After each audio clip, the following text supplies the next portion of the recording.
Entrevistas. Nos acompaña ahora en los estudios de Hora y 30 el director y productor de cine Joel Calero. ¿Cómo está? Hola, Joel? ¿Qué ¿cómo tal? estás, Buenas Mario? noches. Bien, lo hemos invitado porque, como ustedes saben, hay un proyecto legislativo impulsado y presentado por la congresista Adriana Tudela, ella es de Avanza País, y que tiene que ver con el cine y evidentemente con el cine en el Perú, no solamente con el cine peruano, entiendo. Este proyecto ha generado controversias, ha desatado fuertes críticas, pero también hay quienes lo defienden. Entonces, pues hemos traído a una de las personas directamente involucradas con la materia que pretende legislar esta iniciativa para conversar sobre la materia precisamente. ¿Qué impresión general tiene usted de este proyecto de ley de la congresista Tudela? Creo que es un proyecto que tiene una suma de falsedades que no sé si son producto de la ignorancia o la mala fe. Voy directamente al grano. Por ejemplo, este proyecto de ley dice algunas cosas como que los proyectos cinematográficos están financiados al 100%. Hoy día en la mañana tuve una entrevista con un periodista de Infobae y le decía, cualquier periodista podría acercarse a DAFO, al Ministerio de Cultura, y preguntar por los proyectos cinematográficos. DAFO son las siglas de Dirección del Audiovisual, la Fonografía y los Nuevos Medios. Que está dentro del ministerio. Exactamente, que es el organismo que vela por la cinematografía peruana. Y allí podrían encontrar la arquitectura presupuestaria, financiera de cada proyecto. Eso es radicalmente falso. En el Perú, probablemente lo que DAFO otorga, los premios, tienen un monto fijo, 675.000 soles. Y eso es aproximadamente el 65, 70%, 80% de los proyectos cinematográficos. Yo me pregunto, ¿cómo una congresista que supuestamente tiene asesores puede poner en esas 25 páginas de su proyecto de ley un dato como ese, que es radicalmente falso? Después, esto es una falacia notoria, evidente, irrefutable. Después vamos a repasar cada una. Seguro. Y después dice, hay algunas otras, bueno, esas son las falacias, las mentiras. Después tiene unos contrasentidos. Uno de los contrasentidos más graves es decir que va a promover que las empresas extranjeras participen en los concursos nacionales. En este momento, el Ministerio de Cultura tiene más o menos 35 concursos de estímulos a la cultura. De esos 37, solamente 5 corresponden a largometrajes. Los largometrajes que están en el foco de la atención y que están siendo cuestionados, se obtienen sus recursos en un concurso en el que un jurado conformado por algunos jurados internacionales para garantizar la objetividad premia 6 proyectos de largometraje entre más de 100 que se presentan. ¿Sí? Y los otros premios, perdón, decía usted que son 37, quedan 32, esos 32. Esos 32 tienen que ver, por ejemplo, con formación, es decir, un profesional peruano que no tiene recursos podría postular a una ayuda que le permitiría mejorar. Entendemos. Sí, claro. ¿Qué más? Pero cortometrajes, documentales, generación de festivales, Ya, nos hacemos una idea del abanico. Exacto. Entonces, solamente 6, me dice... 5 de esos, sobre de un universo de alrededor de 100, más o menos. 6 largometrajes que ganan sus recursos postulando. 6, exactamente 6. Que ganan sus recursos compitiendo contra 100 o 120, ¿sí? Compiten los proyectos, evidentemente, porque los largometrajes todavía no han sido realizados. Exacto, proyectos de largometraje. Lo que se presenta es el guión. Un guión y presupuesto, visión del director, fichas artísticas, fichas técnicas, acuerdos de coproducción internacional. Es una suma voluminosa de documentos. ¿Quiénes pueden participar? Cualquier persona, cualquier... ¿Peruano cualquier o extranjero? No, ciertamente es una ley de cine peruano que debe... ¿El director y el productor tiene que ser peruano? El director tiene que ser peruano. Si es un proyecto, digamos, surgido en el Perú, pero tiene un director que ha nacido qué sé yo, en Francia... No se permite. No se le permite. No se le permite, ¿no? Pero acá lo importante es que... O sea, cine peruano es cuando el director es peruano. Eso es lo que establece la ley que viene de una larguísima data. ¿A usted le parece bien que esa ecuación cine peruano solo si el director es peruano? Pero si nos vamos a los casos fácticos, no ha habido ningún caso en el que alguien haya protestado por el pero peruano. Yo creo que, Mario, sospecho que estás queriendo apuntar a que una de las cosas que establece la ley es la apertura a los universos extranjeros. Eso es otra cosa. No, en realidad no conocí ese detalle. Bueno, me da pero por curiosidad ejemplo, esto que estoy preguntando. Ya, pero por ejemplo, ¿no? Si se aprobara hipotéticamente esta ley Tudela-Cabero, eso implicaría que una empresa chilena, una empresa norteamericana, podría competir por esos ya escasos 6 premios, ¿sí? Con lo cual, los cineastas peruanos que ya tienen dificultades para lograr financiar sus proyectos, quedarían todavía en situación de mayor desventaja. Sí. Entre bromas que puede generar esto, decía, ojalá existieran muchos Tudelas y muchos Caberos, por ejemplo en Brasil, para que yo, cineasta peruano, vaya y postule y obtenga recursos del gobierno brasileño. Ojalá existieran Tudelas y Caberos en Estados Unidos para que yo, cineasta peruano, vaya y obtenga recursos de los fondos norteamericanos. Eso es un contrasentido, evidentemente. Y entonces se presentan, vamos a decir, 100... 6 obtienen los recursos y el jurado que establece cuáles son esos 6, ¿cómo se conforma? Ese jurado se selecciona de balotarios. Pero se selecciona es una formulación impersonal. ¿Alguien lo selecciona?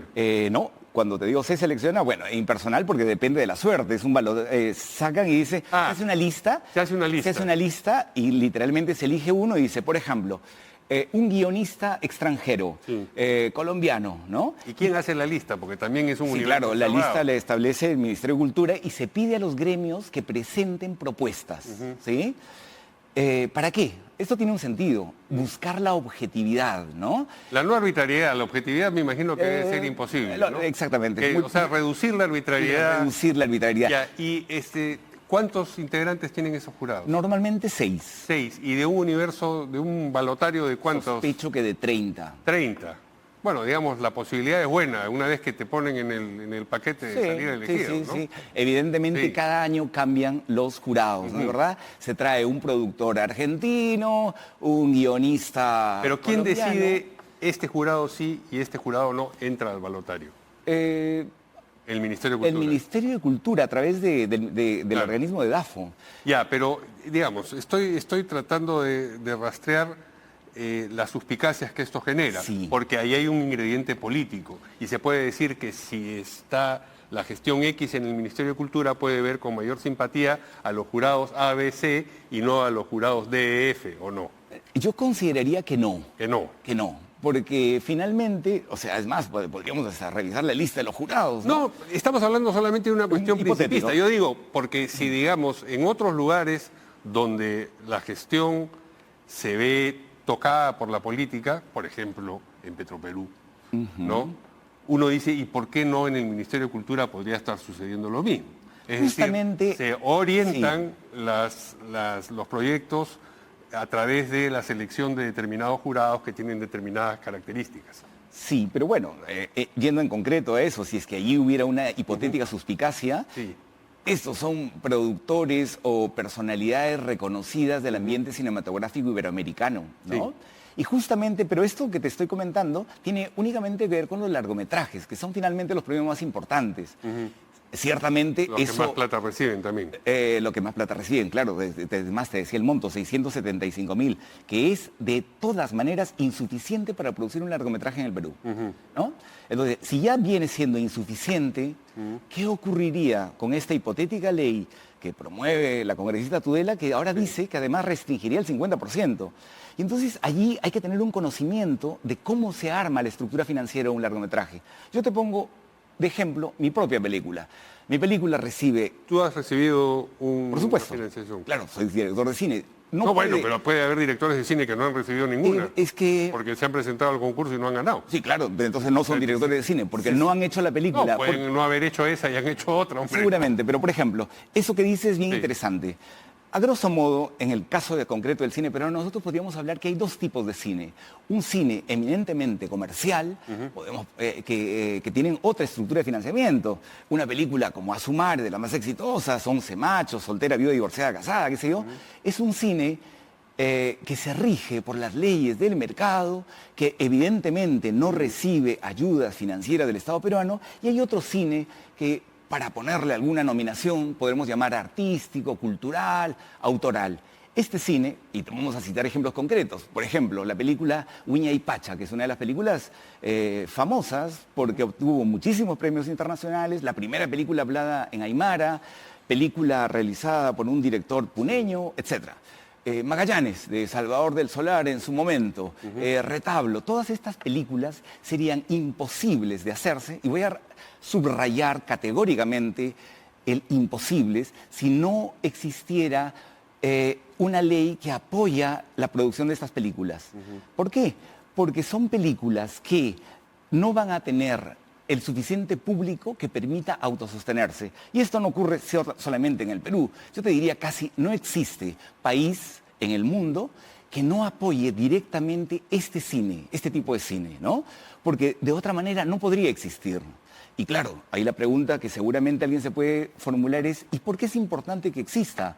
Y podríamos empezar... No solamente eso, también, digamos, otras artes podrían decir, la danza, podría decir, ¿por qué si subsidian al cine autoral?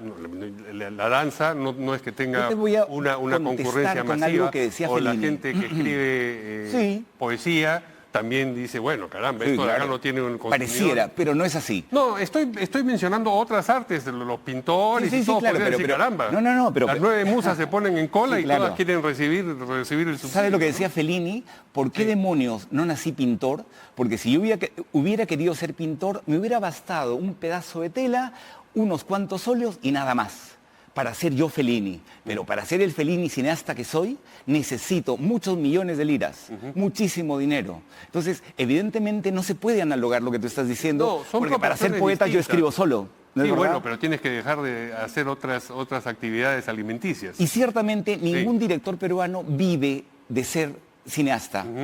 Así de categórico, porque ese dinero es tan insuficiente y los proyectos peruanos tienen un tiempo de duración, desde que se te ocurre la primera idea hasta que lo estrenas en las salas de cine, el tiempo promedio son de 7 a 10 años. Te pongo mi caso concreto. Mi trabajo es ser profesor universitario, ese es mi trabajo, de eso sobrevivo.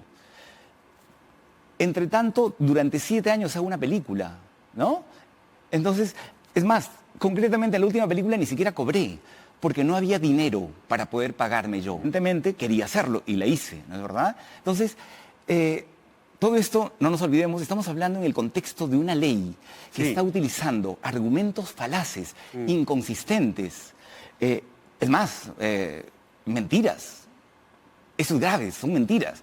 Ayer la congresista Tudela emitió 2 videos donde con descaro dice una de sus mentiras. La mentira dice, esta ley, que promovía actual del cine, regida por un decreto de urgencia, fue medio cocinado entre bambalinas con el señor Vizcarra.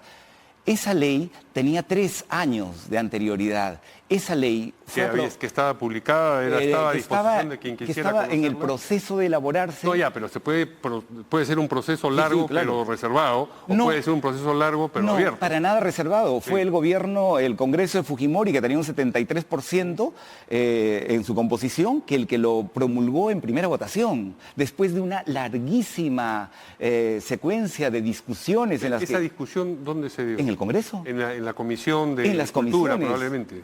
Con idas y vueltas al Ministerio de Economía. Entonces, es una ley que tiene 3 años de proceso de elaboración. ¿Y qué dijo ayer la congresista Tudela? Que había salido entre bambalinas, entre... y medianoche. Sí, no, vamos, o sea, ¿cuántas mentiras estoy listándote en este momento? La mentira del 100%, la mentira de la su promulgación. Entonces yo digo, ¿a qué responde esto? ¿A qué responde este afán sistemático de mentir para legitimar una ley que ha sido rechazada? ¿A qué responde según usted? No lo sé. No, bueno, caramba, viene usted con una viada que parece que ya tiene la conclusión. Una que te podría decir, a partir de lo que declara ella misma, creo que hay unos prejuicios ideológicos.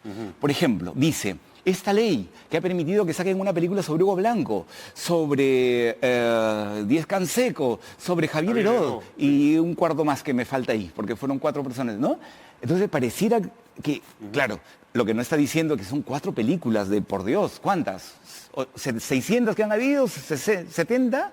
Entonces, que se han subsidiado 70. Que se han subsidiado, por supuesto, que vienen subsidiándose desde hace muchos años. Me parece que hay un temor, una aversión ideológica, y esa aversión ideológica la obnubila y la lleva a las inconsistencias o a la flagrante mentira. La resistencia ideológica o la oposición ideológica, porque no toda digamos, todo desencuentro por razones ideológicas es una aversión, puede estar sostenido por un razonamiento. Que estoy tratando de demostrar que no existe. ¿Ah? Ok, por eso usted está trasladando esto al terreno de ideología. Podría tener que ver también, por ejemplo, con que hay personas que dicen, bueno, esto se sostiene con los impuestos de los peruanos y a mí no me interesa que mis impuestos sean derivados no solamente a esas 4 películas, sino a sostener una actividad como la cinematografía. Esa es una observación legítima. Que la he leído y a la cual habría que replicar otras cosas. Por eso se lo estoy planteando. Sí. Por supuesto, desde el terreno mismo de la economía. Estos son premios, estímulos económicos que para poder concretarse en películas van a generar trabajo y dinamizar actividades productivas. En concreto, yo voy a hacer una película, necesito emplear durante 4 semanas a 40 técnicos. Estos técnicos comen, por lo tanto, vamos a proveerle... Claro, evidentemente, pero si ese dinero se destinara a construir carreteras, también los que construyen carreteras van a comer y también hay ese movimiento económico igual. Y la persona, el contribuyente puede decir, bueno, yo creo que tiene más utilidad esto que aquello. Sí, pero esto dinamiza economía también, ¿no? No nos olvidemos de eso. Sí, no, por eso, claro. a igualdad de dinamización de la economía, dicen, pero esto, la carretera, por decir un ejemplo, es útil o me resulta más útil que una película que probablemente no voy a ver. Sí, probablemente no vas a ver, pero una película que probablemente sea necesaria. Alguien dirá, ¿necesaria? Ese es el adjetivo y tal vez sí, ¿no? Por ejemplo, y acá creo que las conversaciones se vuelven bastante más ricas cuando tenemos casos concretos. ¿Es importante que una película como Huayna haya existido? Yo creo que sí. Jorge Bruce en El laberinto de la Soledad decía, ¿qué sentirá esa jovenzuela que está caminando por una calle de su barrio y ve que todos esos carteles publicitarios no la reflejan, ¿no? No reflejan ni en su composición étnica ni nada. Yo me pregunto, hago una pregunta equivalente siguiendo el razonamiento de Jorge Bruce. ¿Qué representará para un ciudadano aymara de pronto descubrir que su lengua es una lengua que amerita, que es maravilloso, que puede estar en una película? No solamente su lengua, su cultura, sus rostros, sus problemas. ¿Cuál es el problema concreto que aparece en esa película? Por ejemplo, esas migraciones que dejan en la casa, y por decir de manera metafórica, en la orfandad de estos padres que se mueren. ¿Es importante? Alguien diría, ¿y a mí qué me importa? Bueno, debería importarte, bueno, porque esto ocurre en tu país. La discusión de fondo ahí es si se tiene que destinar fondos, y la fondos estatales para eso. Nadie está diciendo, ni siquiera las personas que objetan aquello que acabo de mencionar, que esa película no se puede hacer.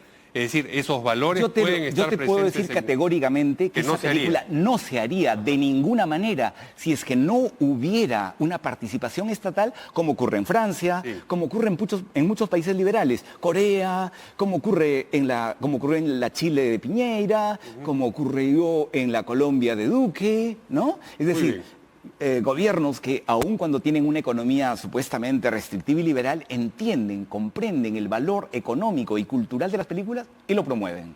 Muy bien, ha quedado muy clara la posición de nuestro invitado, el director y productor de cine Joel Calero. Esperamos tener próximamente a la congresista Tudela para que... Mario, si me permites un solo comentario. Déjame terminar digamos, defender lo que sostiene, pero adelante. Sería maravilloso que la congresista Tudela pudiera participar en un debate público. Sería extraordinario. Es que sería necesario casi, democrático. ¿Sí? Bueno, nosotros ofrecemos... Nosotros estamos más que dispuestos a eso. Muy bien, vamos a ver qué responde ella. Muchas gracias a nuestro invitado, insisto, el director y productor de cine Joel Calero, por estar aquí en Hora y 30. Gracias, Mario, por la invitación. A usted.